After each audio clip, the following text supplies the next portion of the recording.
2017 release ചെയ്ത ഒരു Korean fantasy romantic comedy ഡ്രാമയാണ് ഗോബ്ലിൻ. ഈ ഡ്രാമയിലേക്ക് കടക്കുന്നതിന് മുന്നേ തന്നെ മെയിൻ ആയിട്ടുള്ള രണ്ടു പേരെ കുറിച്ച് അറിയണം. ഗോബ്ലിനെ പറ്റിയും പിന്നെ ഗ്രിം റീപ്പറെ പറ്റിയും. രണ്ടുപേരും ഒരുപാട് സൂപ്പർ പവേഴ്സ് ഉള്ള ആൾക്കാരാണ്. ഗ്രിം റീപ്പറുടെ ജോലി മരിച്ചുപോയ ആൾക്കാരുടെ ആത്മാവിനെ കളക്ട് ചെയ്യുക എന്നത് മാത്രമാണ്. എന്നാൽ ഗോബ്ലിൻ അങ്ങനെയല്ല. അവൻ ഒരുപാട് സൂപ്പർ പവറുകളുണ്ട്. ദൈവത്തിനാൽ ശപിക്കപ്പെട്ട സൂപ്പർ പവറുകളുള്ള ഒരാൾ. അവനെ കൊണ്ട് മരിച്ചുപോയവർക്ക് ജീവൻ വരെ കൊടുക്കാൻ പറ്റും. ശരിക്കും പറഞ്ഞാൽ ഒരു ദൈവത്തെ പോലെ. മാത്രമല്ല ഗോബ്ലിൻ ഒരിക്കലും വയസ്സാകത്തുമില്ല. കൂടുതലൊക്കെ നമുക്ക് വീഡിയോ കണ്ടു തന്നെ അറിയാം. അപ്പൊ എല്ലാവർക്കും എന്റെ ചാനലിലേക്ക് സ്വാഗതം.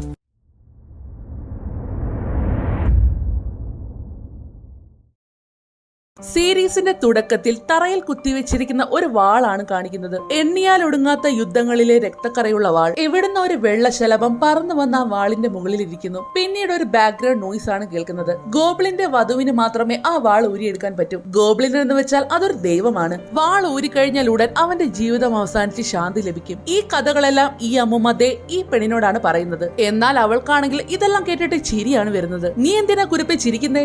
ആള് മരിക്കാൻ വേണ്ടി വധുവിനെ നോക്കി നടക്കുക. എന്തായാലും അതൊരു ട്രാജഡി ആയി പോയി. അങ്ങനെ സംസാരിച്ചുകൊണ്ട് നിൽക്കുന്നതിന്റെ ഇടയിൽ തന്നെ ആ അമ്മമ്മ വിൽക്കാൻ വെച്ചിരിക്കുന്ന ഒരു മോതിരം എടുത്ത് നോക്കുന്നുണ്ട് അവൾ. ശരി, ഞാൻ പോട്ടെ, ഇനി വരുമ്പോൾ ഇവിടെ തന്നെ കാണണം കേട്ടോ. അതും പറഞ്ഞ് അവൾ പോകാൻ നേരം പെട്ടെന്ന് ആ അമ്മമ്മ അവളുടെ കയ്യിലേക്ക് കയറി പിടിക്കുന്നു. ജീവിതത്തിന്റെ മരണത്തിന്റെ നടുവിൽ നിൽക്കുമ്പോൾ ശക്തമായിട്ട് എന്തെങ്കിലും ആഗ്രഹിക്കുക. ആർക്കറിയാം, മനസ്സലിവുള്ള ഏതെങ്കിലും ഒരു ദൈവം അത് കേട്ട് നടത്തി തന്നാലോ. അടുത്ത ഷോട്ടിൽ കാണിക്കുന്നത് നമ്മുടെ ഹീറോയെയാണ്. കിംഷിൻ എന്നാണ് ആളുടെ പേര്. ആള് നേരെ നടന്ന് ഒരു വീടിന്റെ മുന്നിൽ ചെന്ന് ആരെയോ കാത്തു നിൽക്കും പോലെ നിൽക്കുകയാണ്. പെട്ടെന്നാണ് ഒരു ചെറുക്കൻ വാതിലും തുറന്ന് പുറത്തേക്ക് ഇറങ്ങി ഓടുന്നത്. നിന്റെ സ്ഥാനത്ത് ഞാനായിരുന്നെങ്കിൽ ഇങ്ങനെ ചെയ്യില്ലായിരുന്നു. ഇപ്പോ നീ ഓടിപ്പോയാൽ നീ വളരെ മോശപ്പെട്ട ആളായി മാറും. പിന്നെ ഒരിക്കലും നീ അമ്മയെ കാണില്ല. നിങ്ങൾ ആരാ? അവനാണെങ്കിൽ ഒരു ചെടിച്ചട്ടി എടുത്ത് വാതിലിന്റെ മുന്നിലേക്ക് നീക്കി വെക്കുന്നു. നീ നല്ല വ്യക്തമായിട്ട് തന്നെ അയാളോട് പറയണം, നിങ്ങൾ എന്നെ ദത്തെടുത്ത സ്ഥിതിക്ക് നിങ്ങൾ എന്റെ അച്ഛനാണ്, എന്നെ മര്യാദയ്ക്ക് നോക്കണമെന്ന്. ഇങ്ങനെ കൈയൊക്കെ കീറി മുറിച്ചാലും നീ മരിക്കത്തൊന്നുമില്ല, വികലാംഗനാവത്തേ ഉള്ളൂ. ഇതെല്ലാം കേട്ട് ആ ചെറുക്കൻ ഞെട്ടി തരിച്ചു നിൽക്കുവാണ്. അയാൾ എന്നെ തല്ലിക്കൊന്ന നിങ്ങൾ ഉത്തരം പറയോ? അതിനാണ് ഞാൻ അയാളുടെ വാരിയിൽ ഒടിച്ചത്.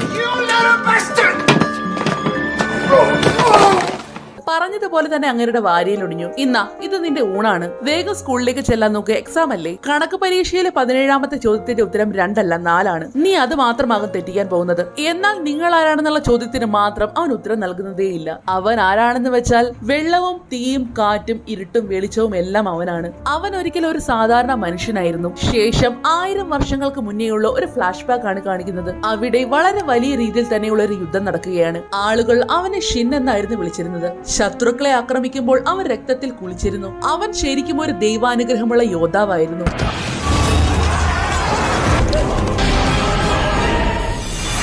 അങ്ങനെ യുദ്ധമെല്ലാം കഴിഞ്ഞ ശേഷം അവർ തിരികെ തങ്ങളുടെ രാജ്യത്തിലേക്ക് വരികയാണ്. ജനങ്ങളെല്ലാം അവരെ ആരവങ്ങൾ കൊണ്ട് മൂടുന്നുണ്ട്. ഷിന്നായിരുന്നു ആ രാജ്യത്തിന്റെ സേനാനായകൻ. കവാടം തുറന്നാലും വിജയശ്രീ ലാളിതനായ നമ്മുടെ സേനാനായകൻ കിംഷിൻ വന്നിരിക്കുന്നു. കിംഷിൻ പടച്ചട്ടയെല്ലാം അഴിച്ചു മാറ്റി രാജാവിന്റെ ശിക്ഷ ഏറ്റുവാങ്ങിക്കൊള്ളൂ. എന്ത്? നിന്നെ പോലൊരു സാധാരണ പടയാളിക്ക് സേനാനായകന്റെ പേരെടുത്ത് വിളിക്കാൻ ഇത്രയും ധൈര്യമോ? രാജ്യദ്രോഹികളുടെ നേതാവായ കിംഷിൻ പടച്ചട്ട അഴിച്ചു മാറ്റൂ. അത് കേട്ട് കിമ്മിന് എന്തോ മനസ്സിലായതുപോലെ അവൻ പടച്ചട്ട മുഴുവനും അഴിച്ചു താഴെ വെക്കുന്നു. അവനോടൊപ്പം ചേർന്ന് കൂടെ നിന്ന പട്ടാളക്കാരും അതെല്ലാം അഴിച്ചു മാറ്റി വെക്കുന്നു. മതിയോ? നീ വലിയ രാജ്യദ്രോഹം ചെയ്തു കിംഷിൻ. വാൾ താഴെ വെച്ച് മുട്ടുകുത്തി രാജശാസനം ഏറ്റുവാങ്ങുക. ആര് രാജ്യദ്രോഹം ചെയ്തെന്നാ? നിനക്ക് ഭ്രാന്തായോ? പെട്ടെന്ന് രാജാവിന്റെ പടയാളികൾ അമ്പും വില്ലുമായിട്ട് അവരുടെ നേരെ വരുന്നു. അത് കണ്ടതും കിമ്മും തന്റെ വാളെടുക്കുന്നു. മാറി നിൽക്ക്, ഞാൻ രാജാവിനെ കാണട്ടെ. എന്നെ തടയാൻ ശ്രമിച്ചാൽ നീ മരിക്കും. അതും പറഞ്ഞവൻ മുന്നിലേക്ക് നടന്നതും അവന്റെ കൂടെയുള്ള സകല പടയാളികളെയും അവർ അമ്പെയ്ത് വീഴ്ത്തുന്നു. ഞങ്ങളോട് ഇങ്ങനെ പെരുമാറാൻ നിങ്ങൾക്ക് എങ്ങനെ ധൈര്യം വന്നു? അടുത്ത നിമിഷം തന്നെ ആ കവാടം അവർക്ക് മുന്നിൽ തുറക്കുകയാണ്. നിങ്ങൾ ഇവിടെ നിന്നാൽ മതി, ഞാൻ ഉടനെ വരാം. അത് പറഞ്ഞ് അവൻ ഒറ്റയ്ക്ക് അകത്തേക്ക് കയറുന്നു. അവൻ അകത്തേക്ക് ചെല്ലുമ്പോൾ ആദ്യം കാണുന്നത് തന്റെ അനിയത്തിയെയാണ്. മാത്രമല്ല അവൾ രാജാവിന്റെ ഭാര്യ കൂടിയാണ്. ഈ കൊച്ചു ചെറുക്കനാണ് ഇവിടുത്തെ രാജാവ്. ആ രാജാവിന്റെ മനസ്സിലേക്ക് സകലമാന വിഷയങ്ങളും കുത്തി നിറയ്ക്കുന്നത് ഈ മന്ത്രിയാണ്. പ്രജകളെ ഭരിക്കുന്നത് രാജാവ്, രാജാവിനെ ഭരിക്കുന്നത് ദൈവം. ആ ദൈവം കിംഷിൻ ആണെന്നാണ് എല്ലാവരും പറയുന്നത്. അവന്റെ വിജയവാർത്തകൾ അങ്ങയുടെ പ്രജകളെ വിസ്മയിപ്പിക്കുന്നു. അവന്റെ ഈ ശക്തി രാജകുടുംബത്തിന് തീരാത്ത ഭീഷണിയാണ്. അതുകൊണ്ട് നിയമപ്രകാരം അവന് നല്ല ശിക്ഷ തന്നെ കൊടുക്കണം. അങ്ങനെ ഓരോ ദുഷ്ടതകൾ പറഞ്ഞ് രാജാവിന്റെ മനസ്സ് മുഴുവനും വിഷം കുത്തി നിറച്ചു വെച്ചിരിക്കുകയാണ് ഇങ്ങേര്. ഇതെല്ലാം കാരണം രാജാവിന് അവനോട് അസൂയയും പേടിയുമായിരുന്നു. രാജാവിന്റെ ഭാര്യയായിരുന്നിട്ട് കൂടി അവളെ കൊണ്ട് ഒന്നും ചെയ്യാൻ സാധിക്കുമായിരുന്നില്ല. ഇനി നീ ഇങ്ങോട്ട് വരേണ്ടതില്ല, മതിയാക്കിക്കോളൂ. എല്ലാം മതിയാക്കി നീ രാജ്യദ്രോഹിയായി മരിച്ചാൽ ഞാൻ മറ്റെല്ലാവരെയും ജീവിക്കാൻ അനുവദിക്കാം. എന്നാൽ നീ ഒരു ചുവട് കൂടി മുന്നോട്ട് വെക്കുകയാണെങ്കിൽ ഞാൻ എല്ലാവരെയും കൊന്ന് നിന്റെ ഓരോ ചുവടിന് മുൻപിലും നിരത്തും. നിങ്ങൾ ധൈര്യമായിട്ട് മുന്നോട്ട് തന്നെ പോകൂ. ഇതാണ് എന്റെ അന്ത്യമെങ്കിൽ അതെന്റെ വിധിയാകും. അതുകൊണ്ട് നിങ്ങൾ തീർച്ചയായിട്ടും മുന്നോട്ട് തന്നെ പോകണം. അത് കേട്ടതും കിം മുന്നോട്ട് തന്നെ പോകാൻ തീരുമാനിക്കുന്നു.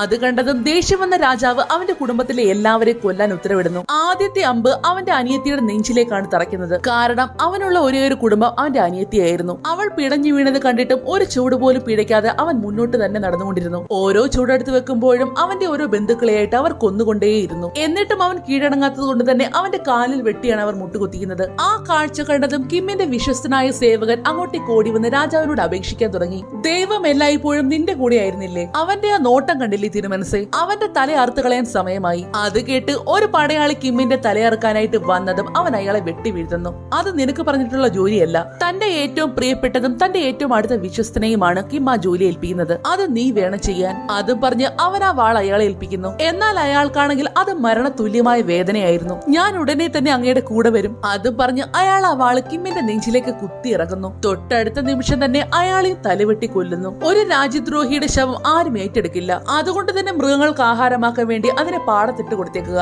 ജീവൻ പോകാറായ അവസാന നിമിഷമായപ്പോഴേക്കും അവൻ അവസാനമായി തന്റെ അനിയത്തി ഒന്നുകൂടി നോക്കുന്നു. അന്നേരവും അവൾക്ക് ജീവനുണ്ടായിരുന്നു. അവളുടെ കയ്യിൽ കിടന്ന ആ മോതിരമില്ലേ? ആദ്യമേ ഒരു പെണ്ണ അമ്മൂമ്മയുടെ കയ്യിൽ നിന്നും ഒരു മോതിരം എടുത്തില്ലേ? ഇതേ മോതിരമായിരുന്നു അതും. അങ്ങനെ പറഞ്ഞതുപോലെ തന്നെ അവർ കിമ്മിനെ പാടത്തേക്ക് വലിച്ചെറിയുന്നു. രാജ്യദ്രോഹി ആയതുകൊണ്ട് തന്നെ ആർക്കും അവന്റെ അടുത്തേക്കൊന്ന് പോകാൻ പോലും സാധിക്കില്ല. എല്ലാവരും ദൂരെ മാറി നിന്ന് അവന് വേണ്ടി പ്രാർത്ഥിക്കുകയാണ്. പാതിബോധത്തിൽ ഇതെല്ലാം കിമ്മും കേൾക്കുന്നുണ്ടായിരുന്നു. ആരോടും പ്രാർത്ഥിക്കരുത്, ആരും അത് കേൾക്കുന്നില്ല എന്നവൻ മനസ്സിൽ പറയുന്നുണ്ട്. അങ്ങനെ വർഷങ്ങൾ കഴിഞ്ഞു. ഇപ്പോഴും അവന്റെ നെഞ്ചിൽ തറച്ച ആ വാൾ അതുപോലെ തന്നെ അവിടെ തറഞ്ഞിരിപ്പുണ്ട്. അന്നേരവും ഒരു വെള്ള ചിത്രശലഭം അതിന് ചുറ്റും വട്ടമിട്ട് പറക്കുന്നത് നമുക്ക് കാണാം. അടുത്ത ഷോട്ടിൽ കാണിക്കുന്നത് 1998 കാലഘട്ടമാണ്. കയ്യിൽ തൊപ്പിയെല്ലാം പിടിച്ചുകൊണ്ട് ഒരാൾ റോഡിലൂടെ നടന്നു വരികയാണ്. അങ്ങേരുടെ പരിപ്പ് ഇളകിയിട്ടുണ്ട്. തനിക്ക് എന്താണ് കണ്ണ് കണ്ടൂടെ? ആ വണ്ടിയുടെ കോലം കണ്ടിട്ടാണെങ്കിൽ അങ്ങേര് തന്നെ ഞെട്ടിപ്പോകുന്നു. എന്നാൽ അയാൾക്കാണെങ്കിൽ ഒരു കുഴപ്പവും ഇല്ലതാനും. താൻ ആരാടോ? ഒരു കാട്ടുപന്നി. എന്താ? നീ ഒരു കാട്ടുപന്നിയെ ഇടിച്ചു? അത് പറഞ്ഞ് അയാൾ തലയിലേക്ക് തൊപ്പിയെടുത്ത് വെച്ചതും അയാൾ മാഞ്ഞു പോവുകയും ചെയ്യുന്നു. നിങ്ങൾ ഓക്കെയാണോ? പോലീസിനെ വിളിക്കണ്ടല്ലോ. ഞാനൊരു കാട്ടുപന്നി ഇടിച്ചതാ. എന്ന് വെച്ചാൽ എവിടുന്ന് ഒരു കാട്ടുപന്നി ചാടി വന്നു. പെട്ടെന്നാണ് ആ കാറിന്റെ ഡിക്കിയിൽ ഒരു പെണ്ണിന്റെ ശവം കിടക്കുന്നത് കണ്ട് എല്ലാവരും പേടിച്ച് കരയുന്നത്. ഇതെല്ലാം കണ്ട് അവിടെ മറ്റൊരു പെൺകുട്ടിയും കൂടി നിൽപ്പുണ്ടായിരുന്നു. കാറിൽ മരിച്ചു കിടക്കുന്ന ആ സ്ത്രീയെ കണ്ട് അവൾ ശരിക്കും അമ്പരന്ന് പോകുന്നു. കാര്യം എന്താണെന്ന് വെച്ചാൽ അത് അവൾ തന്നെയായിരുന്നു. എന്ന് വെച്ചാൽ ഇത് ആ പെണ്ണിന്റെ ആത്മാവാണെന്ന്. ഒന്നും മനസ്സിലാകാതെ ആകെ പകച്ചെന്ന് അവളുടെ മുന്നിലേക്ക് വീണ്ടും അയാൾ വരുന്നു. പേര് ഹാങ് മി, വയസ്സ് 25, ഏപ്രിൽ 3, 1973 ജനനം. മരണസമയം രാവിലെ 8:32, ഫെബ്രുവരി 1, 1998. മരണകാരണം ശ്വാസതടസ്സം. ഇത് നിങ്ങളല്ലേ? ഇവൻ ആരാണെന്ന് വെച്ചാൽ ഇവനൊരു ഗ്രീം റീപ്പർ ആണ്. എന്ന് വെച്ചാൽ ഈ മരണപ്പെട്ട ആത്മാക്കളെയെല്ലാം വിളിച്ചു കൊണ്ടുപോകാൻ വരുന്ന മാലാഖ. ഇവനാണ് നമ്മുടെ ഈ പടത്തിലെ മറ്റൊരു ഹീറോ. ആത്മാക്കളെയെല്ലാം അവൻ ഇങ്ങോട്ടേക്കാണ് വിളിച്ചുകൊണ്ട് വരുന്നത്. അവിടെ വെച്ച് അവർക്ക് കുടിക്കാനായിട്ട് ഒരു തരം വെള്ളം കൊടുക്കുന്നു. ഇത് ഈ ജന്മത്തിൽ നിങ്ങളുടെ ഓർമ്മകളെല്ലാം ഇല്ലാതാക്കും. ഞാനിത് കുടിച്ചില്ലെങ്കിൽ എന്ത് പറ്റും? കുടിക്കാത്തതോർത്ത് നിങ്ങൾ പിന്നെ പശ്ചാത്താപിക്കും. എല്ലാ പശ്ചാത്താപങ്ങളും ഈ ജന്മത്തിൽ കളഞ്ഞിട്ട് വേണം പോകാൻ. അങ്ങനെ ആത്മാവാണെന്ന് പോയതും അവർ കുടിച്ച ഗ്ലാസ് എല്ലാം കഴുകി തുടച്ച് കൊണ്ടുവെക്കുകയാണ് ഗ്രീൻ റീപ്പർ. അന്നേരം ഇതുപോലെ തന്നെ മറ്റു ആത്മാക്കൾ കുടിച്ച ഗ്ലാസുകളും അവിടെ കഴുകി നേരത്തെ അടുക്കി വെച്ചിരിക്കുന്നത് കാണാം. അടുത്ത ഷോട്ടിൽ കാണിക്കുന്നത് നമ്മുടെ ഗോബ്ലിനെയാണ്. ആള് ബാഗെല്ലാം തൂക്കി പിടിച്ചുകൊണ്ട് എങ്ങോട്ടോ പോവുകയാണ്. അവിടെ വെച്ച് ഗ്രിം റീപ്പറും ഗോബ്ലിനും കൂടി പരസ്പരം കാണുന്നുണ്ട്. ഗോബ്ലിൻ? ഗ്രിം റീപ്പറോ? എന്തൊരു ഊളത്തൊപ്പി! അത് കേട്ട് നമ്മുടെ ഗ്രിം റീപ്പറിന് ദേഷ്യം വരുന്നുണ്ട്. രണ്ടെണ്ണവും ഒടുക്കത്ത് ജാട. അങ്ങനെ ഗോബ്ലിൻ നേരെ വരുന്നത് തന്റെ വീട്ടിലേക്കായിരുന്നു. അങ്ങൊന്നേ 20 വർഷമായി നമ്മൾ കണ്ടിട്ട്. അങ്ങേക്ക് സുഖമായിരുന്നോ? നിനക്ക് സുഖമായിരുന്നോ? എനിക്ക് ആകെ അങ്ങോട്ട് വയസ്സായി. പക്ഷെ അങ്ങേക്ക് ഇപ്പോഴും എന്തൊരു തേജസ്സാണ്. അത്ര വലിയ തേജസ് ഒന്നും ഇല്ലല്ലോ. മിണ്ടാതിരയുടെ കുരുപ്പേ, ഇതെന്റെ കൊച്ചുമോനാ. ഈ അങ്കിൾ ആരാ അപ്പൂപ്പ? ഞാൻ നിന്റെ അങ്കിളും സഹോദരനും മകനും കൊച്ചുമകനും ഒക്കെ ആകാൻ പോകുന്ന ആളാ. എന്തോന്നിത്? കേട്ടിട്ടൊരു വശപ്പശക്ക്. ഓ ഈ കുരുപ്പ്, ക്ഷമിക്കണം കേട്ടോ. കൊഞ്ചിച്ച് വഷളാക്കി വെച്ചിരിക്കുക. അവനെ കണ്ടതും ഗോബ്ലിന് മറ്റൊരാൾ ഓർമ്മ വരുന്നു. ഗോറിയോയിൽ ജനിച്ച് വിദേശത്ത് വെച്ച് മരിച്ച ഒരാളുണ്ടായിരുന്നു. നിന്നെ കാണാൻ അവനെ പോലെ തന്നെ. പിന്നീട് കാണിക്കുന്നത് ആ ഫ്ലാഷ് ബാക്ക് ആണ്. അന്ന് കിംഷിൻ മരിച്ചിട്ട് ഒരുപാട് നാളുകൾ കഴിഞ്ഞ് ഒരപ്പനും കൊച്ചുമകനും കൂടി അവന്റെ ബോഡിയുടെ അടുത്തേക്ക് വരുന്നു. വൈകി വന്നതിന് എന്നോട് ക്ഷമിക്കണം അങ്ങുന്നേ. ഇത്രയും നാൾ എനിക്ക് ഒട്ടും വയ്യായിരുന്നു. എനിക്ക് പോകാനുള്ള സമയമായി എന്നാ തോന്നുന്നേ. ഇനി മുതൽ അങ്ങയെ സേവിക്കാൻ പോകുന്നത് എന്റെ കൊച്ചുമകനായിരിക്കും. പെട്ടെന്നായിരുന്നു ഒരു ഇടിയോടും മിന്നലോടും കൂടി ദൈവത്തിന്റെ അരുൾപ്പാടുണ്ടാകുന്നത്. നിന്റെ ആളുകളുടെ ശക്തമായ ആഗ്രഹം നിന്നെ രക്ഷിച്ചു. എന്നാലും ആയിരങ്ങളുടെ ചോര നിന്റെ വാളിന്മേലുണ്ട്. അവർ നിന്റെ ശത്രുക്കളായിരുന്നിരിക്കാം, പക്ഷേ അവരും ദൈവത്തിന്റെ സൃഷ്ടികളായിരുന്നു. അതുകൊണ്ട് നീ മാത്രം മരണമില്ലാത്തവനായി ഇഷ്ടപ്പെടുന്ന ആളുകൾ മരിക്കുന്നത് കാണും. ഒരൊറ്റ മരണം പോലും നീ മറക്കില്ല. ഞാൻ തരുന്ന പാരിതോഷികവും നിനക്കുള്ള ശിക്ഷയും ഇത് തന്നെയാണ്. അങ്ങനെ ദൈവത്തിന്റെ അരുൾപ്പാടോടുകൂടി കിംഷിൻ അവിടെ ഗോബ്ലിനായിട്ട് ഉയർത്തെഴുന്നേൽക്കുന്നു. പക്ഷേ ആ വാള് ഇപ്പോഴും അവന്റെ നെഞ്ചിൽ തന്നെ തറഞ്ഞിരിപ്പുണ്ട്. ഗോബ്ലിന്റെ വധുവിന് മാത്രമേ ഇനി ഈ വാൾ ഊരിയെടുക്കാൻ കഴിയുകയുള്ളൂ. വാൾ ഊരിക്കഴിഞ്ഞാൽ നിന്റെ ജീവിതം അവസാനിച്ച് ശാന്തി ലഭിക്കുകയും ചെയ്യും. ഇതിനെല്ലാം ദേ ഇവർ രണ്ടുപേരും സാക്ഷികളായിരുന്നു. അവിടുന്ന് ഗോബ്ലിൻ നേരെ പോകുന്നത് ആ കൊട്ടാരത്തിലേക്കാണ്. ആദ്യം തന്നെ പുഷ്പം പോലെ ആ മന്ത്രിയുടെ കഥയും കഴിക്കുന്നു. പിന്നീട് അവൻ രാജാവിന്റെ അടുത്തേക്കാണ് പോകുന്നത്. എന്നാൽ അപ്പോഴേക്കും രാജാവ് മരിച്ച് രാജാവിന്റെ ബോഡി മാത്രമാണ് അവിടെ ഉണ്ടായിരുന്നത്. ഞാൻ ഒരുപാട് വൈകിപ്പോയി. അതേസമയം ഇവിടെ ആ അപ്പൂപ്പന് മരിക്കുന്നു. അപ്പൂപ്പന്റെ ബോഡിക്കരികിൽ നിന്ന് കരയുന്ന ആ കൊച്ചുമകനെയാണ് ഗോബ്ലിൻ കാണുന്നത്. ഇനി മുതൽ അങ്ങോട്ട് ഞാനായിരിക്കും അങ്ങയെ സേവിക്കുന്നത്. അപ്പൂപ്പന്റെ അവസാനത്തെ ആഗ്രഹവും അതായിരുന്നു. അങ്ങനെ ഗോബ്ലിൻ ആ കുട്ടിയും കൊണ്ട് കപ്പലിൽ ദൂരേക്ക് ഇവിടെ പോവുകയാണ്. ആ കുട്ടിയാണെങ്കിൽ വിഷനാകിയ ഒരു പരുവമായിരിക്കുവാണ്. ഇന്നാ ഇത് കഴിച്ചു, എന്റെ വയറ് നിറഞ്ഞിരിക്കുവാണ്, അങ്ങൊന്ന് കഴിച്ചു. ഒന്നും കഴിക്കാത്ത നിന്റെ വയറെങ്ങനെയാ നിറഞ്ഞത്? ഞാൻ ചെറുതല്ലേ, അതുകൊണ്ട് എനിക്ക് കുറച്ച് കഴിച്ചാലേ വയറ് നിറയും. അങ്ങൊന്ന് വലുതല്ലേ, അതുകൊണ്ട് അങ്ങന്ന് കഴിച്ചാലും. എങ്കിൽ ഇന്നാ ഇതിന്റെ പാതി കഴിച്ചു. അങ്ങനെ അവൻ ആ പകുതി ആഹാരം മേടിച്ച് ആർത്തിയോടെ കഴിക്കുകയാണ്. പെട്ടെന്നാണ് ആ കപ്പലിലുണ്ടായിരുന്ന കുറെ അവന്മാർ വന്ന് ആ കുട്ടി ഉപദ്രവിക്കുന്നത്. നീ എന്തോ കൊണ്ടുപോകുന്നേ? കപ്പലിന്റെ ഭാരം കുറയ്ക്കണം, അതൊന്ന് കാണിക്ക്. മര്യാദയ്ക്ക് ആ കുട്ടിയെ താഴെ ഇറക്ക്, എങ്കിൽ ഞാൻ നിങ്ങളെ എല്ലാം ജീവനോടെ വിടാം. എന്നാൽ അവന്മാര് അതൊന്നും കേൾക്കുന്ന ലക്ഷണമേ ഇല്ല. നമുക്ക് അവനെ അടിമയായി വിട്ടാലോ? അതുകൊണ്ട് കൈയും കാലും വെച്ചേക്ക്, ഈ ചെറുക്കന്റെ ആവശ്യം നമുക്കില്ല. അതും പറഞ്ഞ് അവർ ആ കുട്ടിയെ കടലിലേക്ക് വലിച്ചെറിയുന്നു. ശേഷം എല്ലാവരും കൂടി വാളും എടുത്തുകൊണ്ട് ഗോബ്ലിന്റെ നേരെ തിരികെയാണ്. മൃഗങ്ങളെക്കാൾ മോശക്കാരായ മനുഷ്യർക്ക് എന്ത് സംഭവിക്കുമെന്ന് നിങ്ങൾക്കറിയാമോ? അവർക്ക് കോപിഷ്ഠനായ ദൈവത്തിന്റെ വിചാരണ നേരിടേണ്ടി വരും. അതും പറഞ്ഞ് പിന്നീട് ഗോബ്ലിന്റെ ഒരു പൂണ്ട് വിളയാട്ടമായിരുന്നു.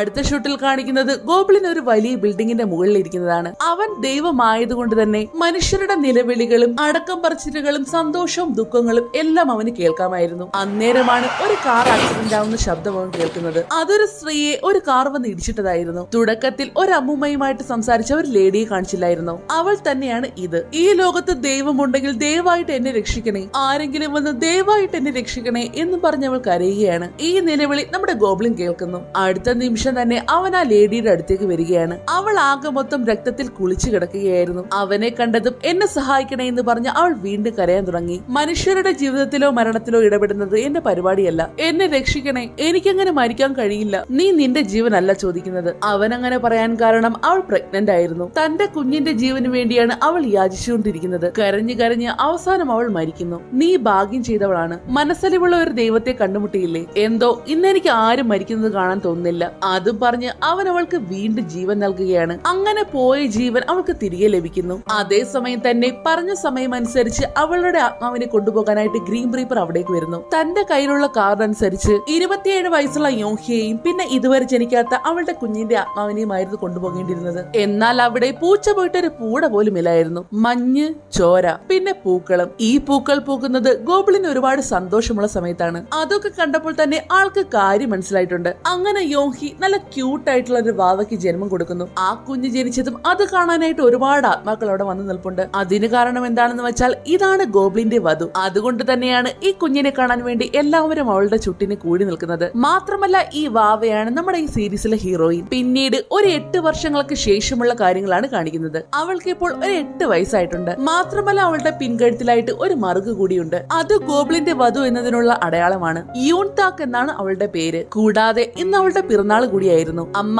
സദ്യക്ക് പകരം നമുക്കൊരു പാർട്ടി നടത്തിയാലോ? എനിക്കൊരു കാര്യം ആഗ്രഹിച്ചിട്ട് മെഴുകുതിരി ഊതി കെടുത്തണം. ശരി ശരി, ഈ വർഷം മുതൽ നമുക്ക് കേക്കൊക്കെ മുറിച്ച് പാർട്ടി നടത്താം. അമ്മ, ദേ ഒരു പട്ടിക്കുഞ്ഞ്. അതും പറഞ്ഞ് അവൾ ഓടി ആ പട്ടിക്കുട്ടിയുടെ അടുത്തേക്ക് ചെല്ലുന്നു. എന്നാൽ അവളുടെ അമ്മയ്ക്ക് മാത്രം ആ കാഴ്ചയൊരു സങ്കടമായിരുന്നു. അതിന് കാരണം ആ പട്ടിക്കുട്ടിയെ യൂൺതാക്കിന് മാത്രമേ കാണാൻ സാധിക്കൂ. കാരണം അതൊരു ആത്മാവായിരുന്നു. അവൾക്ക് ആത്മാക്കളെ കാണാനുള്ള കഴിവുണ്ടായിരുന്നു. അങ്ങനെ അന്ന് രാത്രി ക്ലാസ് എല്ലാം കഴിഞ്ഞ് അവൾ കേക്ക് മുറിക്കാനായിട്ട് വീട്ടിലേക്ക് ഓടി വരികയാണ്. പറഞ്ഞതുപോലെ തന്നെ അവൾ അമ്മ കേക്കുമായിട്ട് അവിടെ കാത്തിരിപ്പുണ്ട്. അമ്മ, നമ്മളിപ്പോ പാർട്ടി നടത്താൻ പോവുകയാണോ? അതെ. വന്നിരുന്നിട്ട് മെഴുകുതിരി കത്തിച്ചേ. മെഴുകുതിരി ഞാൻ കത്തിക്കണോ? എന്റെ മോളിപ്പോ വലിയ കുട്ടിയായില്ലേ? അതെ അതെ, എനിക്ക് 9 വയസ്സായി. അതും പറഞ്ഞ് അവൾ ആ മെഴുകുതിരികൾ കത്തിക്കുന്നു. ആ നിമിഷമായിരുന്നു ഞെട്ടലോടെ അവൾ ഒരു കാര്യം തിരിച്ചറിയുന്നത്. അല്ല, നിങ്ങൾ എന്റെ ശരിക്കുള്ള അമ്മയല്ല, അമ്മയുടെ ആത്മാവാണ്. അപ്പോ നിനക്ക് ശരിക്കും എല്ലാം കാണാമല്ലേ? കാണാതിരിക്കണേ എന്നാണ് അമ്മ ആഗ്രഹിച്ചത്. അമ്മ മരിച്ചുപോയോ? അതിന് അവൾ തലയാട്ടുക മാത്രമാണ് ചെയ്തത്. അമ്മ ഇപ്പൊ എവിടാ? ഒരാശുപത്രിയിൽ. മോൾക്ക് ഹോസ്പിറ്റലിൽ നിന്നും ഒരു ഫോൺ കോൾ വരും. മോൾ അവിടെ എത്തുമ്പോഴേക്കും ആന്റിയും അവിടേക്ക് വരും. പച്ചക്കറി കടയിലെ ആ അമ്മൂമ്മയോട് കൂടെ വരാൻ പറയണം. ഇനി മുതൽ പ്രേതങ്ങളുടെ കണ്ണിൽ നോക്കരുത് കേട്ടോ. അമ്മയ്ക്ക് എന്റെ പൊന്നുമോളെ ഒരുപാട് ഇഷ്ടമാ. എനിക്കും എന്റെ അമ്മയെ ഒരുപാട് ഇഷ്ടമാ. ഐ ലവ് യു അമ്മ. അമ്മ നല്ല സ്ഥലത്തേക്ക് തന്നെ പോണേ അമ്മ. അത് പറഞ്ഞതും അടുത്ത നിമിഷം തന്നെ അവളുടെ അമ്മയുടെ ആത്മാവ് അവിടുന്ന് മാഞ്ഞു പോകുന്നു. പാവം, അത് കണ്ട് അവൾ പൊട്ടിക്കരയുകയാണ്. അങ്ങനെ പറഞ്ഞതുപോലെ തന്നെ അവൾക്ക് ഹോസ്പിറ്റലിൽ നിന്നും ഒരു കോൾ വരുന്നു. ശേഷം അവൾ പറഞ്ഞതുപോലെ തന്നെ ഹോസ്പിറ്റലിലേക്ക് പോകാൻ റെഡിയാകുകയാണ്. അടുത്ത ഷോട്ടിൽ കാണിക്കുന്നത് യോങ്ഹിയുടെ ആത്മാവ് ആ അമ്മൂമ്മയുടെ അടുത്തേക്ക് വരുന്നതാണ്. അമ്മൂമ്മയ്ക്ക് പ്രായമാകുന്നതേ ഇല്ലല്ലോ, ഇതിലും കൂടുതൽ ഇനി എന്ത് പ്രായമാകാനാ? അത് ശരിയാ, ഇടയ്ക്കിടയ്ക്ക് എന്റെ മോളെ പോയി ഒന്ന് നോക്കാമോ? ഞാൻ എന്തിനാ നിന്റെ മോളെ നോക്കുന്നേ? വല്ലപ്പോഴും അല്ലേ. ബാക്കി വല്ല പച്ചക്കറിയും വരികയാണെങ്കിൽ അതൊക്കെ അവൾക്ക് കൊടുത്തേക്കണേ. നീ അന്ന് തന്നെ മരിക്കണമായിരുന്നു, പിന്നെന്തിനാ ജീവിച്ചേ? എന്ത് സാധനം ഇത്? അമ്മൂമ്മയിലെ എന്നോട് പറഞ്ഞത് ആത്മാർത്ഥമായിട്ട് ആഗ്രഹിക്കണമെന്ന്. അതെന്തായാലും നന്നായി, എനിക്ക് കുറച്ചുകൂടെ നാൾ ജീവിക്കാൻ പറ്റിയല്ലോ. എല്ലാത്തിനും നന്ദിയുണ്ട് കേട്ടോ. പിന്നെ ഞാൻ യാത്ര പറയാൻ വന്നതാ, ഞാൻ പോവുകയാണ് കേട്ടോ. അതും പറഞ്ഞ് അവൾ അവിടുന്ന് പോകുന്നു. അങ്ങനെ യൂൻതക്ക് പുറത്തേക്ക് ഇറങ്ങാൻ നേരം അവളുടെ മുന്നിലേക്ക് വീണ്ടും ഗ്രീൻ റിപ്പർ വരുന്നു. നിനക്കെന്നെ കാണാമോ? അത് കേട്ടതും അവൾ കാണാൻ പറ്റാത്തതുപോലെ നടിക്കുന്നു. ഇത് യോഹിയുടെ വീടല്ലേ? ആശുപത്രിയിൽ കാണാത്തത് കൊണ്ടാണ് ഞാൻ ഇങ്ങോട്ട് വന്നത്. പക്ഷേ നീ ജനിക്കേണ്ട കുട്ടിയല്ലായിരുന്നു. നിനക്ക് ഈ വർഷം 9 വയസ്സായി അല്ലേ?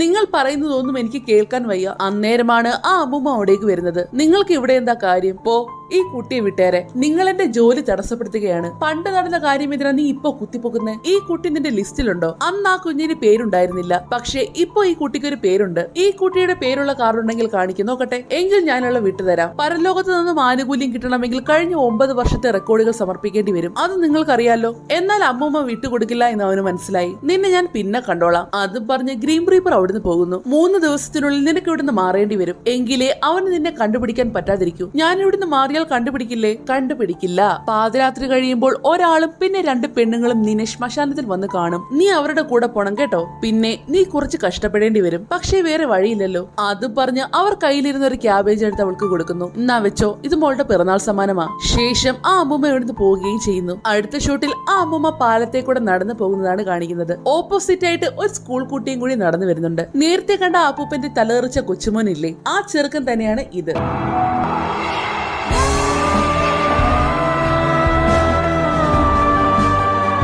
പിന്നീട് കാണിക്കുന്നത് 10 വർഷങ്ങൾക്ക് ശേഷമുള്ള കാര്യങ്ങളാണ്. ദേ, നമ്മുടെ അമ്മൂമ്മയും ആട്ടിപ്പൊടി അങ്ങ് മാറിയിട്ടുണ്ട്. ഇപ്പൊ ആള് നല്ല സുന്ദരിയായിട്ടുണ്ട് കാണാൻ. മാത്രമല്ല അവനും വളർന്ന് നല്ല മിടുക്കനായിട്ടുണ്ട്. ദോക്വ എന്നാണ് അവന്റെ പേര്. നേരത്തെ പറഞ്ഞതുപോലെ തന്നെ ആൾ ഇച്ചിരി തലതെറിച്ചതാണ് കേട്ടോ. എക്സ്ക്യൂസ് മീ, നമുക്കൊരു ഡ്രിങ്ക്സ് കഴിച്ചാലോ? അതിനെന്താ?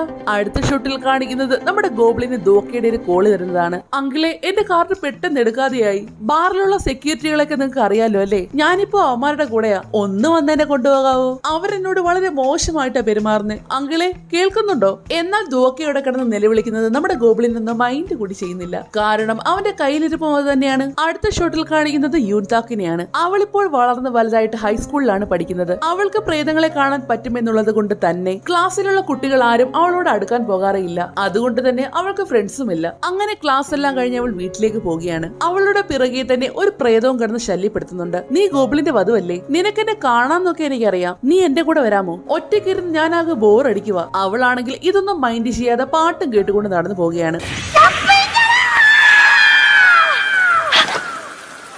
അറിയായിരുന്നു നിനക്കെന്നെ കാണാല്ലേ? പെട്ടെന്നാണ് ആരെയെ കണ്ട പോലെ ആ പ്രേതം പേടിക്കുന്നത്. പേടിച്ചു പോയ ആ പ്രേതം അവളോട് സോറിയും പറഞ്ഞ് അവിടെ എസ്കേപ്പ് ആകുന്നു. അത് വേറെ ആരുമല്ലായിരുന്നു, നമ്മുടെ ഗോബ്ലിൻ ആയിരുന്നു. അവർ തമ്മിൽ പരസ്പരം ആദ്യമായിട്ട് കാണുന്നതും ഇവിടെ വെച്ചാണ്.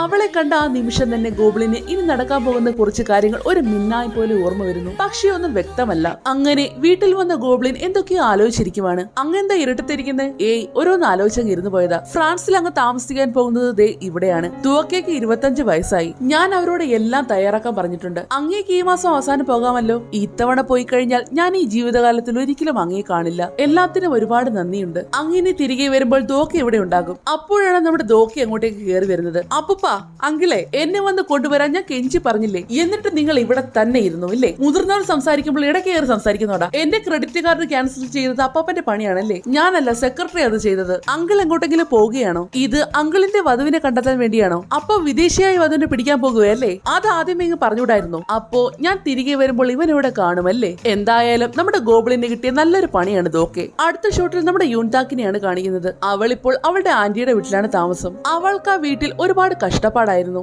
രാവിലെ എഴുന്നേറ്റ് ആ വീട്ടിലെ സകല ജോലികൾ ചെയ്യുന്നത് ഇവളായിരുന്നു. എല്ലാവർക്കുമുള്ള ഫുഡ് കൂടി ഉണ്ടാക്കി വെച്ചിട്ടാണ് അവൾ സ്കൂളിലേക്ക് പോയിരുന്നത് തന്നെ. എല്ലാവർക്കുമുള്ള ബ്രേക്ക്ഫാസ്റ്റ് റെഡി ആയിട്ടുണ്ട് കേട്ടോ. ഒന്നും മിണ്ടാതടി ഗുരുപ്പേ. ബ്രേക്ക്ഫാസ്റ്റ് ഉണ്ടാക്കുന്നതിന് ഇങ്ങനെ തള്ളിമറിക്കാൻ എന്താ? ആ വീട്ടിലുള്ള ആർക്കും തന്നെ യൂൻതാക്കിനെ കണ്ണെടുത്താ കണ്ടുടായിരുന്നു. പ്രത്യേകിച്ചും അവളുടെ ആന്റിക്ക് വായിൽ തോന്നിയതെല്ലാം അവർ യൂൻതാക്കിനെ പറയാറുണ്ട്. നല്ല രീതിയിൽ ഉപദ്രവിക്കാറുമുണ്ട്. എന്നാൽ അവളാണെങ്കിൽ ഇതൊന്നും മൈൻഡ് കൂടി ചെയ്യാറില്ല. സ്കൂളിലേക്ക് പോകാൻ ഇറങ്ങിയപ്പോഴും ഒടുക്കത്തെ മഴ. കൂടെ എടുക്കാനാണെങ്കിൽ അവർ സമ്മതിക്കത്തുമില്ല. സ്കൂൾ കഴിഞ്ഞ് വരുമ്പോൾ പാസ്ബുക്ക് കൊണ്ടുവരണം കേട്ടോ. കൊണ്ടുവന്നില്ലേ എന്തുണ്ടാകുമെന്ന് അറിയാലോ. ഞാൻ പറഞ്ഞില്ലേ പാസ്ബുക്ക് എന്റെ കയ്യിൽ ഇല്ല. അത് കേട്ടതും അവർ ചോറ് പാത്രം എടുത്ത് അവളുടെ തലക്കിട്ടൊരു ഒറ്റയേറ്. പിന്നെ എവിടാടി? നിന്റെ അമ്മയുടെ ഇൻഷുറൻസിന്റെ കാശ് എവിടാ? അതെനിക്ക് എങ്ങനെ അറിയാം? നിങ്ങൾ എല്ലാം എടുത്തില്ലേ? ഞങ്ങളുടെ റെന്റ് ഡെപ്പോസിറ്റ് വരെ നിങ്ങൾ എടുത്തില്ലേ? അടി മേടിക്കേണ്ടെന്നുണ്ടെങ്കിൽ മര്യാദയ്ക്ക് കൊണ്ടുവന്നു. ബാങ്കിലേക്ക് ഓരോ തവണ പോകുമ്പോഴും അതെന്റെ ബാഗിൽ നിന്ന് കാണാതാവുന്നു. അത് നീയല്ലാതെ പിന്നെ ആരാ? അതെല്ലാം കേട്ട് അവൾ ദേഷ്യത്തോടു കൂടി തന്നെ മഴയിൽ നനഞ്ഞുകൊണ്ട് സ്കൂളിലേക്ക് പോകുന്നു. അവൾ നേരെ വരുന്നത് ഒരു ബീച്ചിലേക്കായിരുന്നു. അന്നായിരുന്നു അവളുടെ പിറന്നാൾ ദിവസം. അവളുടെ അമ്മ മരിച്ചതും അതേ ദിവസം തന്നെയായിരുന്നു. അതുകൊണ്ട് തന്നെ ആകെ സങ്കടപ്പെട്ടാണ് വന്നിരിക്കുന്നത്. എനിക്ക് 9 വയസ്സായപ്പോൾ ഇത് ഒരിക്കലും ചെയ്യരുതെന്ന് ഞാൻ തീരുമാനിച്ചതാണ്. പക്ഷെ ഇത് അർജന്റ് ആണ്, ഒന്ന് മനസ്സിലാക്ക്. എനിക്കൊരു ജോലി കിട്ടണേ, എന്റെ ആന്റിയുടെ കുടുംബത്തെ എന്തെങ്കിലുമൊക്കെ ചെയ്യണേ, പിന്നെ എനിക്കൊരു ബോയ് ഫ്രണ്ടിനെയും കിട്ടണേ. അവളുടെ ഈ പ്രാർത്ഥനയെല്ലാം നമ്മുടെ ഗോബ്ലിനെ കേൾക്കുന്നുണ്ട്. അങ്ങനെ ഓരോന്ന് ആഗ്രഹിച്ച് അവൾ മെഴുകുതിരികൾ ഊതിക്കെടുത്തുന്നു. അവൾ ആ മെഴുകുതിരികൾ ഊതിക്കെടുത്തിയതും ഇവിടെ നമ്മുടെ ഗോബ്ലിനും അത് ഫീൽ ചെയ്യുന്നു. അതുകൊണ്ട് തന്നെ ആള് നേരെ അവളുടെ മുന്നിലേക്ക് വരുന്നു. നീയാണോ എന്നെ വിളിച്ചേ? ഞാനോ? എന്നോടാണോ സംസാരിച്ചേ? ആ നീ തന്നെ. നീയാണോ എന്നെ ഇങ്ങോട്ട് വിളിച്ചേ? ഞാൻ വിളിച്ചില്ലല്ലോ. ഉവ്, നീ വിളിച്ചു. അത് നീ എങ്ങനെയാ ചെയ്തേ? സത്യമായിട്ട് ഞാൻ നിങ്ങളെ വിളിച്ചിട്ടില്ല. ഇല്ല, നീ വിളിച്ചു. അതെങ്ങനെയാണെന്ന് ആലോചിച്ചു നോക്കിയേ. ഞാൻ വിളിച്ചില്ല കേട്ടോ. ഞാൻ നിങ്ങളെ കാണുന്നു, അത്രേ ഉള്ളൂ. കഴിഞ്ഞ വട്ടം വഴിയിൽ വെച്ച് അറിയാതെ ഞാൻ നിങ്ങളുടെ കണ്ണിൽ നോക്കിപ്പോയി. അത് നിങ്ങളായിരുന്നില്ലേ? അതിനിപ്പോ എന്താ? നിങ്ങളൊരു പ്രേതമാണ്. എനിക്ക് ഈ പ്രേതങ്ങളെല്ലാം കാണാൻ പറ്റും. ഞാൻ പ്രേതമൊന്നുമല്ല. എല്ലാവരും ആദ്യം അങ്ങനെ തന്നെ പറയാറ്. നീ ഏതാ പെണ്ണെ? സാധാരണഗതിയിൽ കാണുന്നതൊന്നും എനിക്ക് കാണാൻ പറ്റുന്നില്ലല്ലോ. നിങ്ങൾ എന്താ കാണുന്നേ? നിന്റെ 20 വയസ്സിലെയും 30 വയസ്സിലെയും എല്ലാം ഭാവി. നിങ്ങൾ മരിക്കുന്നതിന് മുന്നേ വല്ല മന്ത്രവാദിയുമായിരുന്നോ? നീ ഇപ്പൊ എന്താ പറഞ്ഞേ? നിങ്ങൾ ആദ്യം നല്ലൊരു സ്ഥലത്തേക്ക് പോകാൻ നോക്ക്. കുറെ ഇങ്ങനെ അലഞ്ഞു തിരിഞ്ഞിട്ട് കാര്യമൊന്നുമില്ല. ആ പൂക്കൾ എന്താ? അത് ഗോതമ്പ് പൂക്കളാ. അതല്ല, അതെന്തിനാ പിടിച്ചേക്കുന്നേന്ന് അതിങ്ങ് തന്നേരെ. നിങ്ങൾക്കത് ചേരില്ല. ഇന്നെന്റെ പിറന്നാളാ. അത് കേട്ടതും അവൻ ആ പൂക്കൾ എടുത്ത് അവൾക്ക് കൊടുക്കുന്നു. ഈ ഗോതമ്പ് പൂവിന്റെ അർത്ഥം എന്താ? കാമുകൻ.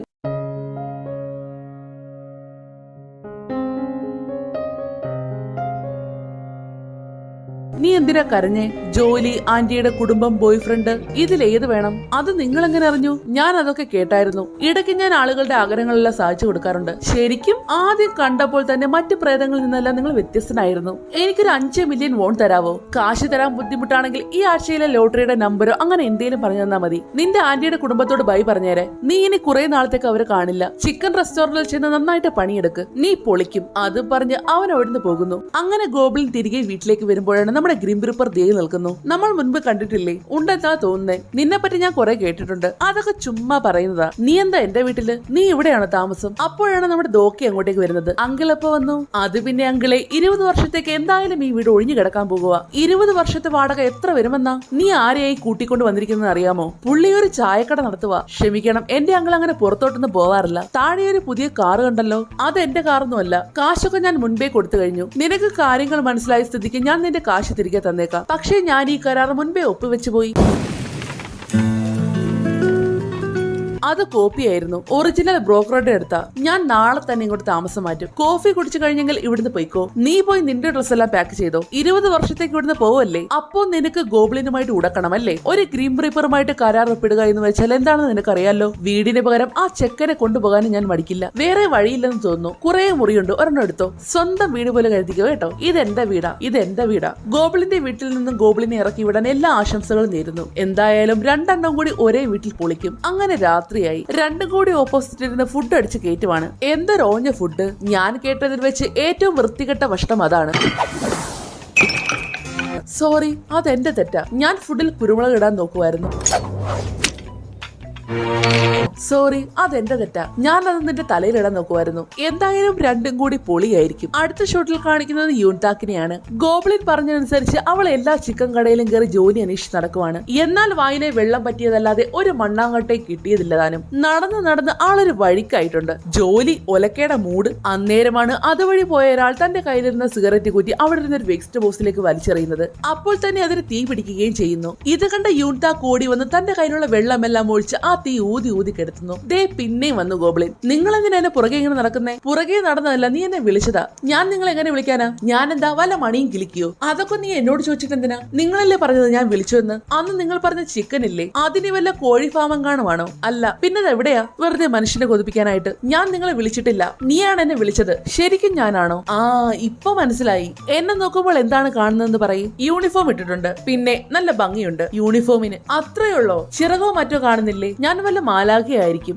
അത് കേട്ടതും ആൾ അപ്പോൾ തന്നെ അവിടുന്ന് എസ്കേപ്പ് ആകുന്നു. അങ്ങനെ പിറ്റേ നൂന്താക്ക് ഒരു പള്ളിയിലിരുന്ന് പ്രാർത്ഥിക്കുകയാണ്. അന്നേരമാണ് അവൾക്ക് ഒരു ഐഡിയ തോന്നുന്നത്. അവൾ പെട്ടെന്ന് ചെന്ന് ഒരു മെഴുകുതിരി കത്തിച്ച ശേഷം അത് ഊതിക്കെടുത്തുന്നു. അടുത്ത നിമിഷം തന്നെ നമ്മുടെ ഗോബ്ലിനും അവിടേക്ക് വരുന്നു. എനിക്കിപ്പോ പിടികിട്ടി, എങ്ങനെയാണ് വിളിക്കുന്നത് എനിക്ക് പിടികിട്ടി. അതൊക്കെ ശരി, പക്ഷെ ഇത് ഇങ്ങോട്ട് തന്നെ വേണമായിരുന്നു. ആൾക്കെന്തോ ആ പള്ളി അത്രയ്ക്ക് അങ്ങോട്ട് പിടിച്ചിട്ടില്ല. എന്റെ പിറകെ വരല്ലോ. അപ്പോ എന്റെ ആഗ്രഹങ്ങളൊക്കെ എന്ത് ചെയ്യും? അതിലൊന്നുപോലും നിങ്ങൾ നടത്തി തന്നില്ല. അതൊക്കെ ഞാൻ ഉടനെ നോക്കിക്കൊള്ളാം. അപ്പോ എന്റെ ബോയ് ഫ്രണ്ടിന്റെ കാര്യമോ? അതിന് നീ കഷ്ടപ്പെടണം. അതും പറഞ്ഞ് അവൻ അവിടുന്ന് പോകുന്നു. അവളാണെങ്കിൽ അങ്ങനെ വിട്ടുകൊടുക്കാൻ തയ്യാറേയല്ല. മൊബൈലിൽ ഒരു ആപ്ലിക്കേഷനിലെല്ലാം ഡൗൺലോഡ് ചെയ്ത് അതിൽ മെഴുകുതിരി വരെ ഊതി കെടുത്തി ഗോബ്ലിനെ വിളിക്കുന്നു. ഇത് വർക്ക് ചെയ്യുന്ന കരുതിയതേയില്ല. പിന്നെ എന്തിനാ അത് ചെയ്തേ? അതും പറഞ്ഞ് അവൻ പോകാൻ നോക്കുമ്പോൾ അവൾ പെട്ടെന്ന് അവന്റെ കയ്യിലേക്ക് കയറി പിടിക്കുന്നു. നീ എന്നെ പിടിച്ചോ? ഇനി പിടിക്കാൻ പറ്റില്ല. എന്തൊരു ചൂടാ! നീല കണ്ടപ്പോൾ തണുപ്പാണെന്നാ കരുതിയത്. നീല തീക്കാണ് ഏറ്റവും ചൂടെന്നറിയില്ലേ? നീ കുറെ പഠിക്കാനുണ്ട്. എന്റെ ഗാർഡിയൻ ആകുന്നതിന് പകരം എനിക്കൊരു 5 മില്യൺ വോൺ തന്നിട്ട് പോയിക്കൂടെ? എനിക്ക് പോയിട്ട് വേറെ പണിയുണ്ടോ കൊച്ചേ? എന്ത് പണി? നാളെ എനിക്ക് വേണ്ടപ്പെട്ട ഒരാളുടെ ചരമവാർഷികമാ. പോയിട്ടെന്നാ തിരികെ വരിക.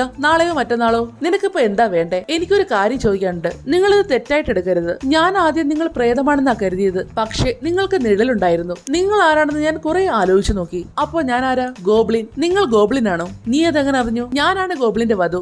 അത് കേട്ടതും അവനൊന്ന് ഞെട്ടുന്നു. എനിക്ക് ഈ പ്രേതങ്ങളെല്ലാം കാണാൻ പറ്റും. ഞാൻ ജനിച്ചപ്പോഴേ ദേ ഈ മറുകന്റെ പിറകിലുണ്ടായിരുന്നു. ഇതുകൊണ്ടായിരിക്കും എല്ലാ പ്രേതങ്ങളും ഞാൻ ദൊക്കേബിയുടെ വധുവാണെന്ന് പറയുന്നത്. ദേ ഈ അടയാളം കണ്ടോ? അന്നേരമാണ് അവന് പണ്ട് അവളുടെ അമ്മയെ രക്ഷിച്ച കാര്യം ഓർമ്മ വരുന്നത്. തെളിയിക്ക്. ഞാൻ ദൊക്കേബിയുടെ വധുവാണെന്ന് തെളിയിക്കാനാണോ? ആ, അത് തന്നെ. എങ്ങനാ? ഞാൻ പറന്നോ മറ്റോ കാണിക്കണോ? എന്നെ നോക്കുമ്പോൾ നീ എന്താ കാണുന്നതെന്ന് പറയേ. നല്ല പൊക്കമുണ്ട്, പിന്നെ നല്ല വില കൂടിയ ഡ്രസ്സാ, പിന്നെ 30 വയസ്സിൽ കൂടുതലെങ്കിലും കാണും, പിന്നെ കാണാൻ കൊള്ളാമെന്ന് കൂടി പറയണോ? അത്രയും നീ കാണുന്നുള്ളൂ എങ്കിൽ നീ ഗോബ്ലിന്റെ വധുവല്ല. ഞാൻ മനുഷ്യ ജീവിതത്തിൽ ഇടപെട്ടതിന്റെ വെറും പാർശ്വഫലം മാത്രമാണ് നീ. അത് കേട്ടതും അവൾക്ക് ആകെ സങ്കടമാകുന്നു. ശരി, ഞാൻ അവസാനമായിട്ട് ഒന്നുകൂടെ ചോദിക്കുക. നിങ്ങളാണോ ഗോബ്ലിൻ? അല്ല, പിന്നെ നിങ്ങൾ ആരാ? നിന്റെ ജീവിതത്തെ പറ്റി കുറച്ചെങ്കിലും ചിന്തയുള്ള ആൾ ഞാനാണ്. നീ ഗോബ്ലിന്റെ വധുവൊന്നുമല്ല. അതും പറഞ്ഞു ഒരു വാതിലും തുറന്ന് അവൻ മറ്റൊരു സ്ഥലത്തേക്ക് ഇറങ്ങുന്നു. അവളും അതേ വാതിലിൽ കൂടി തന്നെ അവന്റെ തൊട്ട് പിറകെ ഇറങ്ങുന്നു. ശരിക്കും അതുകൊണ്ട് നമ്മുടെ ഗോബ്ലിൻ ഞെട്ടി പോകുന്നു. അതെന്താണെന്ന് വെച്ചാൽ അവൻ ഇപ്പോൾ വന്ന് ഇറങ്ങിയിരിക്കുന്നത് കാനഡയിലേക്കാണ്. അവൻ വിചാരിക്കുന്നിടത്തേക്ക് ഒരു ഡോറ് തുറന്നാൽ മാത്രം മതി അവൻ അവിടേക്ക് ഈസി ആയിട്ട് വരാൻ പറ്റും. അങ്ങനെ കൊറിയയിൽ നിന്ന് വളരെ ഈസി ആയിട്ട് ഒരു ഡോറ് വഴി കാനഡയിലേക്ക് വന്നതാണ് ആള്. ദേ ഇപ്പോൾ യൂൺതാക്കും അവന്റെ തൊട്ട് പിറകെ തന്നെ വന്നിരിക്കുന്നു. എങ്ങനെയൊന്നും ഒരു പിടുത്തവും ഇല്ല. നീ എന്റെ പുറകെ ആ വാതിൽ കൂടിയാണ് വന്നത്. നീ അത് എങ്ങനെയാ സാധിച്ചേ? ഞാൻ പിടിയിൽ പിടിച്ചു, തള്ളി, പിന്നെ നിങ്ങളുടെ പുറകെ വന്നു. അല്ല, ഇതേതാ സ്ഥലം? നമ്മളെന്താ ഇവിടെ? ഇത് കാനഡയാ. കാനഡയോ? നമ്മൾ ശരിക്കും വിദേശത്താണോ? അവളെ കൊണ്ട് അത് വിശ്വസിക്കാനേ പറ്റുമായിരുന്നില്ല. അത് കൊള്ളാലോ, നിങ്ങൾക്ക് ഇതൊക്കെ ചെയ്യാൻ പറ്റുമോ? ശരിക്കും നീ ആരാ? നമ്മളിപ്പോൾ ശരിക്കും കാനഡയിലാണ്. നിങ്ങൾക്ക് ശരിക്കും ഇങ്ങനെയൊക്കെ ചെയ്യാൻ പറ്റുമെങ്കിൽ ഞാൻ തീരുമാനിച്ചു കഴിഞ്ഞു. എന്ത്? ഞാൻ നിങ്ങളെ കല്യാണം കഴിക്കാം. നിങ്ങളെ കാണാൻ ശരിക്കും ഗോബ്ലിനെ പോലെ തന്നെയുണ്ട്. I love you.